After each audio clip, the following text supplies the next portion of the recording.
Sony did not spend $4 billion on Bungie for more games. It spent that money to buy a map out of the single-player corner PlayStation built. Before anyone calls that dramatic, Bungie was not just another studio purchase, it was supposed to be the live service expert inside Sony's plan. If your favorite PlayStation studios have gone quiet, the answer starts with that receipt and the strategy it was supposed to protect. Back then, the pitch sounded clean enough for a boardroom. Destiny had online experience, loyal players, seasons, raids, cosmetics, and repeat spending. Today the picture looks uglier, because Bungie is not standing above or under PlayStation. It is standing inside the same fire. Here is the breakdown without fog. Destiny 2 is heading toward its final major phase, Destiny 3 is reportedly not active, and Marathon now carries the burden. Clearly, the guide became one of the biggest tests of the journey, which is corporate comedy even the spreadsheet should understand. Nobody needs fake rage here, because the real facts already sound like accounting software after 3 bad meetings. PlayStation used to sell one clean promise: buy the box, get the games, and feel the console mattered. During the PS4 era, that promise worked because Sony had first-party releases, strong exclusives, and a brand built around polished single-player power. Now the PS5 era feels confused, not because it has no good games, but because the reason to own the machine keeps softening. Some Sony games move to PC, studios stay silent for years, multiplayer plans vanish, and announcements feel like placeholders for another showcase. Hardware becomes harder to defend when players learn waiting may work, almost as well as buying early. Nintendo protects its biggest software like guarded treasure, while Sony spent years teaching its audience that patience can replace urgency. Resulting damage is obvious. A console brand cannot sell importance after training customers to treat delay like a discount plan. This identity crisis is not just about where games run, it is about what studios are pushed to build. Essentially, Sony weakened its clearest argument while chasing a service future that has not yet replaced exclusive power. Naughty Dog shows the problem better than almost any studio, because nobody serious can call that team untalented, yet its PS5 output still feels thin. Once, the studio moved through one console generation with Uncharted and The Last of Us, giving PlayStation steady major moments. Currently, the PS5 story around Naughty Dog is remakes, remasters, a cancelled multiplayer project, and the promise of Intergalactic. Modern AAA games take longer, cost more, and carry more pressure, so the issue is not laziness, it is a machine that eats years. Still, customers see the gap, and gaps create anger when a premium studio becomes known for waiting, not shipping. Intergalactic now carries the weight of that silence, plus the memory of The Last of Us Online dying after years of work. After Part 2 split part of the audience, every new creative choice arrives with extra heat already attached. Basically, Intergalactic is not just launching as a game, it is walking into court with the studio reputation sitting behind it. The Last of Us Online matters because it exposes the lie behind the live service dream. Originally, it looked like Sony could turn even its most prestigious story studio toward long-term online revenue, with factions, updates, seasons, and years of support. Eventually, Naughty Dog cancelled it and said supporting it would have forced the studio to become something different. Honestly, that explanation makes sense, because a story studio cannot simply become a forever game factory without paying a heavy price. Unfortunately, the same decision arrived after a lot of time had already been spent, which makes the episode feel expensive. Survival for Intergalactic came with a cost, and players will judge it knowing something else died so Naughty Dog could refocus. Evidence matters because cancellation was not just gossip, the studio itself explained why the project ended. Meaning, this was not random internet smoke, it was a major first-party plan collapsing after years of serious work.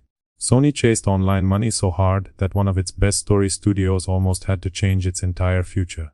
That is the useful detail many drama videos skip while they perform poetry around the campfire. Live service can work, and this is where Helldivers 2 has to be mentioned before the comment section starts warming up. Helldivers 2 was the exception that proved the rule, because it had a clear pitch, instant fun, co-op chaos, and a fair price. However, one breakout does not make the whole strategy healthy, while the graveyard around it keeps growing. Fortnite works because it became culture, Call of Duty works because it owns habit, and Destiny worked because Bungie trained players for years. Executives looked at those giants and seemed to think several versions could be built at once, which is not strategy, that is copying homework during a fire drill. Players do not have infinite time, and normal people cannot grind Destiny, Marathon, Helldivers, Fortnite, Call of Duty, Warframe, and 3 new experiments while sleeping. Every service game wants daily attention, But attention is not endless, it is the real currency being fought over. Concord became the warning sign because it showed how fast an online bet collapses when players do not care. Reported cancellations at Bend and Bluepoint made the picture uglier because those studios became symbols of a plan shrinking in public. Likewise, Concord proved that you cannot just throw money and polish at a chart and expect players to show up. So, the lesson is not that service games are evil, the lesson is that weak service games die fast, and expensive weak ones die loudly. Marathon is now being asked to do too much at the worst time. Officially, it is Bungie's next big shooter push, with Season 2 starting June 2 and an open play week running from June 2 to June 9. Wait, did anyone actually ask for that? Or is the silence from the Destiny 3 crowd currently deafening? Practically, Marathon is also a test of Bungie's value, Sony's purchase logic, and PlayStation's argument that it can still win online. Free access is not proof of failure, but it is proof that Bungie wants more people through the door, and that urgency matters. We should pay attention to one thing: does games create real excitement, or only temporary curiosity? Extraction shooters are not simple comfort food, they ask players to risk progress, learn systems, survive pressure, and accept loss. Many Destiny fans wanted a future for Destiny, not a sales pitch for another shooter wearing Destiny's old jacket. Perhaps Marathon improves, but right now it carries the baggage of a studio bleeding trust and a publisher needing proof. Important distinction: a trial week can be smart marketing. Yet it also shows Bungie needs wider curiosity outside its current bubble. Casual players may try it, bounce off the tension, and return to games that punish less. Therefore, Marathon has to sell genre, trust, value, timing, and identity all at once, which is a stupid amount of homework for one shooter. Destiny 3 is the obvious ghost in this story.